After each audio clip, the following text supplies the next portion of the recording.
A paz do Senhor, irmãos, uma boa noite a todos. Iniciando mais uma aula do nosso curso de Teologia do Instituto Bíblico O Brasil para Cristo, extensão de Dourados. Continuando sobre os livros proféticos, hoje vamos falar sobre o livro de Oséias. Quem foi o profeta Oséias? Oséias, que era morador de Israel no reinado de Jeroboão II, Oséias, que significa ajuda ou livramento, e deriva do nome de salvação, com exceção de Jonas, talvez o único profeta do Reino do Norte. Oséias foi um profeta do século VIII. Seu ministério está registrado nesse livro aí, profético do Antigo Testamento. O profeta Oséias foi levantado por Deus para profetizar em Israel, no Reino do Norte. A história de Oséias é muito conhecida, principalmente pelo seu casamento com uma mulher adúltera. O nome Oséias provavelmente significa ele salvou. Dessa forma, alguns intérpretes aí sintetizam o significado do nome Oséias como sendo salvação. Tudo o que se sabe sobre quem foi Oséias na Bíblia depende das informações presentes no livro bíblico que leva o nome dele, Oséias, que é um dos profetas menores do Antigo Testamento. O profeta Oséias, ele era filho de Beri. Acredita-se que o profeta era natural do Reino do Norte. Na época em que ele viveu, o Reino de Israel já havia sido dividido em duas partes, ou seja, o Reino do Sul, que era Judá, e o Reino do Norte, que era Israel. Jerusalém era a capital do Reino do Sul, enquanto que Samaria era a capital do Reino do Norte. Em seu livro profético, Oséias demonstra ter familiaridade aí com a geografia e os acontecimentos do Reino do Norte. Por isso que é possível que ele tenha nascido naquela região, na região do Norte. Mas, curiosamente, o profeta Oséias menciona 3 vezes o Reino do Sul na introdução do seu livro e apenas uma vez o Reino do Norte, lá em Oséias 1:1. Isso tem levado alguns comentaristas e estudiosos a sugerir que talvez o profeta tenha escrito ou terminado seu ministério em Judá.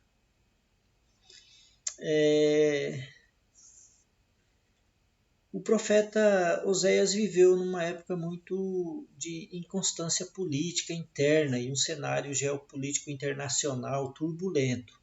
A injustiça e a corrupção e a complacência aí da monarquia, dos reis de Israel, era muito presente. Além disso, o povo havia se corrompido com a religião cananeia. Os israelitas estavam cultuando, entrando, se corrompendo, se prostituindo, podemos assim dizer, com os adoradores de Baal, que era o deus dos cananeus. Baal, que era o provedor da fertilidade e da prosperidade. Os líderes religiosos de Israel, que deveriam auxiliar e conduzir o povo a uma vida de santidade, começava a tolerar a situação motivada pela ganância. Alguns até mesmo incentivavam o povo à apostasia. Provavelmente Oséias foi um contemporâneo mais jovem aí também do profeta Amós. Esses eram os conceitos básicos aí do livro de Oséias, que era o amor imutável do Senhor por Israel, e o julgamento justo do Senhor, o zelo do Senhor pela sua aliança, a cura e a restauração através do remanescente por Deus. Então, esses conceitos básicos do livro de Oséias nos leva à compreensão de que o amor imutável do Senhor por Israel sempre complacente, aguardando o arrependimento, e levanta o profeta Oséias para demonstrar, através do seu casamento com Gomer, essa realidade vivida pelo povo escolhido. Então, o contexto da época é que, mesmo com as profecias de Amós contra as políticas violentas e opressivas, injustas e egoístas do regime de Jeroboão, a situação não melhorava. Então Oséias foi comissionado, foi levantado a pronunciar o veredito de Deus ao povo. Essa apostasia religiosa de Israel, crescente com a idolatria e o culto aos Balaíns, com a morte do Jeroboão, o governo entra em colapso aí, com uma série de assassinatos por usurpação ao trono. E o último rei de Israel, Oséias, foi deportado para a Síria, como o profeta previu. Então esse era o contexto da época,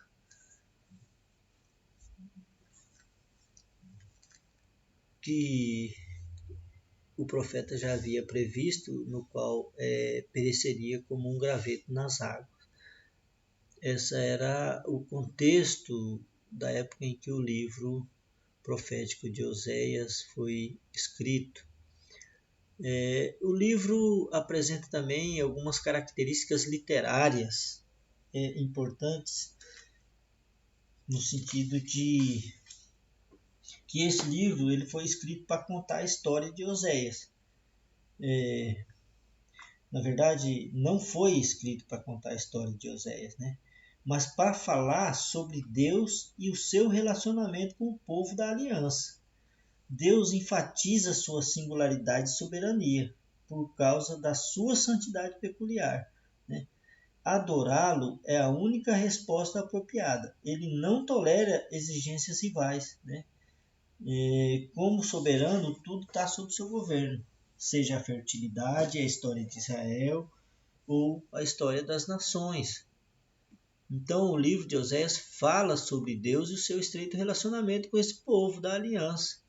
Deus vai enfatizar aí essa singularidade e a sua soberania com o povo, né? Essa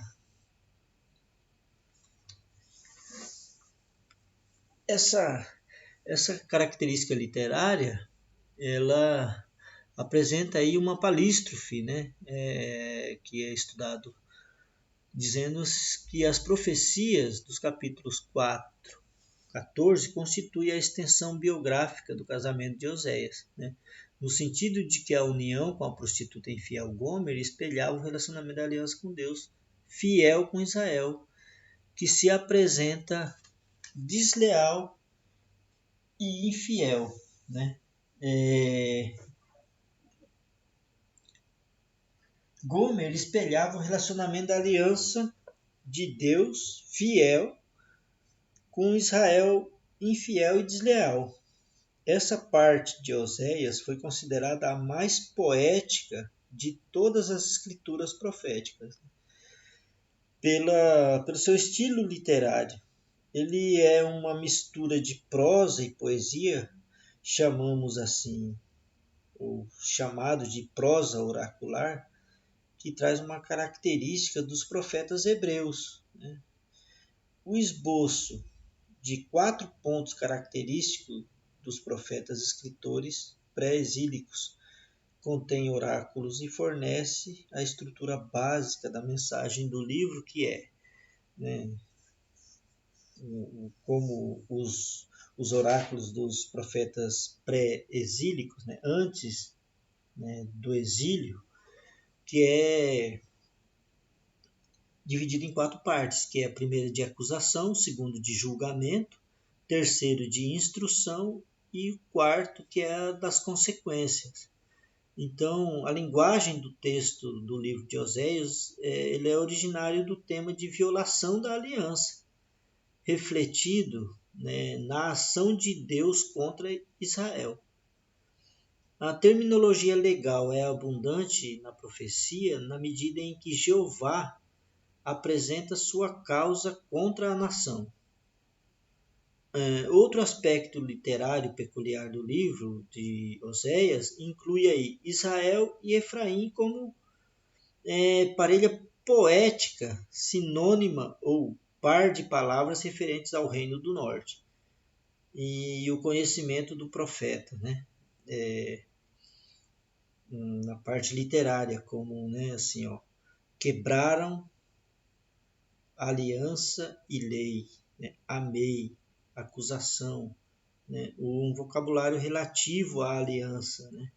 Voltemos à aliança, conheçamos a aliança, redimi-los, né? Nesse sentido aí que essa conotação literária aparece aí no livro de Oséias, que é chamado de Palestra pela sua composição literária intensa.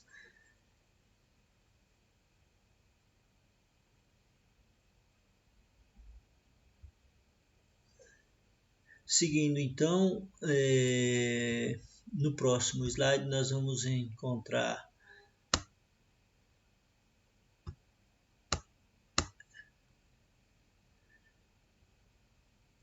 as características e os temas principais, né? O tema principal do livro de Oséias, que é o casamento, né?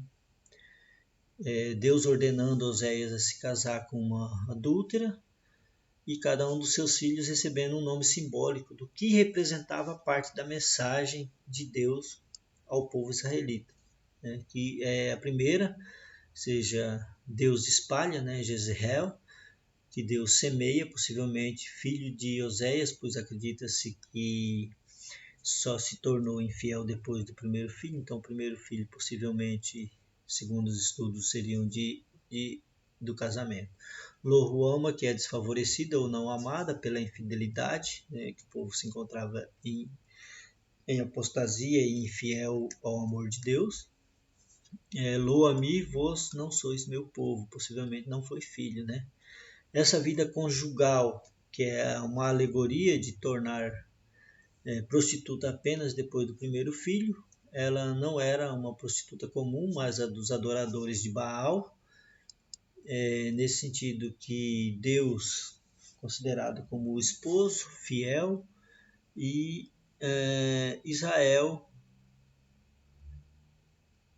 os israelitas infiel e a esposa, né? Mas o esposo como representando Deus, Deus representando o esposo, sempre lutando, oferecendo o arrependimento e a salvação. E a esposa, no caso Gomer, não era uma prostituta comum no sentido de que o culto ao baalismo, né? O que era o baalismo? Baalismo era o Baal, né? Era o mais destacado dos deuses cananeus, que era em cada localidade de Canaã e em outras terras onde existia o baalismo tinha seu próprio Baal, tinha seu próprio Deus, né? Representado aí pelo Baal. Segundo, o significado do nome Baal é seu próprio Senhor, seu próprio Senhor, seu amo ou seu dono. Os baalistas atribuíram as mudanças das estações aos seus efeitos da guerra dos deuses. Acreditava-se que o fim da estação chuvosa e a morte da vegetação assinalava o triunfo do deus Mote sobre Baal, obrigando Baal a se retirar para as profundezas da terra.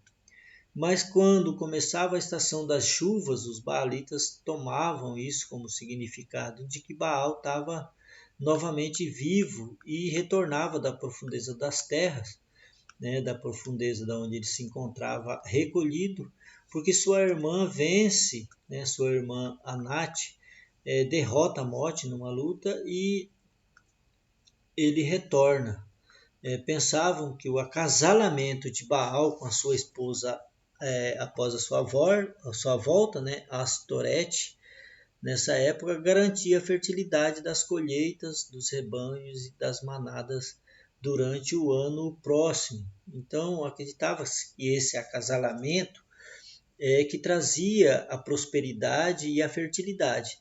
Então é nesse sentido de que os estudos demonstram que a Gomer não era uma prostituta comum, ela era uma prostituta do baalismo, porque é, essas festas de acasalamento, essas festas de culto ao baalismo, que eram feitos através de festas grandiosas, de orgia nos palácios, que trazia prosperidade. Né? Então eles faziam essas orgias, essas festas em culto ao baalismo. Então acredita-se que Gomer fazia parte dessas orgias, dessas festas, essa prostituição era exatamente nesse sentido, porque há a infidelidade dos, dos, dos israelitas fazendo parte dessas orgias, dessa prosperidade de culto a esse Deus, né? E é por isso que havia essa controvérsia de que os israelitas e Deus em luta contra esse baalismo, né? Que é uma religião oposta baseada na ideologia de Deus dos israelitas. E em toda a Canaã, então, podia ser encontrados santuários em honra a Baal, onde serviam homens e mulheres, prostitutas oficiavam sacerdotes, né? Aí, ó, representando a deusa Será. E pedestais e censários também eram colocados em toda a Canaã, né? Em toda a Cananeia, que se fala assim, em todos os locais de cultuação ao Baal. Tanto as colunas sagradas como os postes sagrados eram símbolos sexuais. Imagina você, né, representando aí, você chegando a uma cidade, você chegando a um templo onde tem símbolo sexual de representando um deus, né? E os israelitas estavam em prostituição contra o Deus soberano, único e salvador. Né? E mesmo assim, a representação desse livro mostra que mesmo a esposa, né, Israel se prostituindo, Deus continuava fiel e oferecendo a salvação. Oséias então ele profetiza, né? Oséias então profetiza esse leito de morte de Israel, né? Ele foi o último profeta a se referir ao Reino do Norte antes que o Reino do Norte fosse massacrado pelos assírios, né? E foi também de Oséias a tarefa de despedaçar e matar Israel com palavras de juízo, né? De profecia, de juízo de Deus sobre o povo, e chamar o povo desviado a voltar ao conhecimento de Deus, de voltar aos caminhos de Deus por meio do arrependimento e da renovação da aliança. Oséias foi ousado ao repreender a liderança, não só religiosa, mas também a liderança política de Israel. A despeito da condenação divina e da severidade da linguagem usada para proclamar o juízo inevitável, o propósito principal do livro é proclamar a compaixão e o amor de Deus, que não pode abrir mão de Israel, como foi o caso de Oséias, né? Que tendo a sua esposa se prostituído, Deus manda ele voltar a ter ela como esposa. Então, havendo a restauração, demonstrando em linhas proféticas do amor, né? Do amor de Deus que não abre mão da sua esposa Israel, né? Do amor de Oséias que não abre mão da sua esposa Gomer. Uma alusão, uma figuração. E é desse modo que o livro de Oséias, então, ele demonstra o amor de Deus para com o seu povo escolhido. Amém? Sendo assim, terminamos a nossa aula de hoje. Obrigado. Espero que tenham entendido. Qualquer dúvida pode entrar em contato. Fiquem todos na paz e até a próxima aula. Amém? Glória a Deus.